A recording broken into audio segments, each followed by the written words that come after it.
বাহ, শুভ সন্ধ্যা বন্ধুরা। দুপুরে খাওয়া দাওয়ার পরে আর শরীরটা ভালো লাগতেছিল না, তারপরে একটু আরাম করলাম। সকাল থেকেই মাথা ব্যথা, এই যে সকালবেলা গেলাম ডাক্তারের এখানে মার ওষুধ আনতে, আসলাম, আসা ঘরে কাজকর্ম দিয়ে সারলাম। আর বাসন টাসন তো পরে, আর বাসন মাজা তোমাদের শেয়ার করতে পারিনি। তারপরে এই যে উঠলাম, এখন উঠে একটু রেডি হলাম।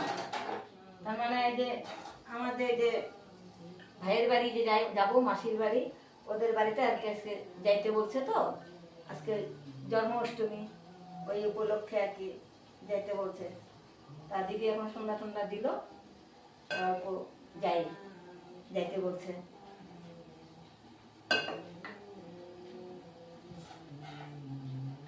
ঘুরে আসবো আর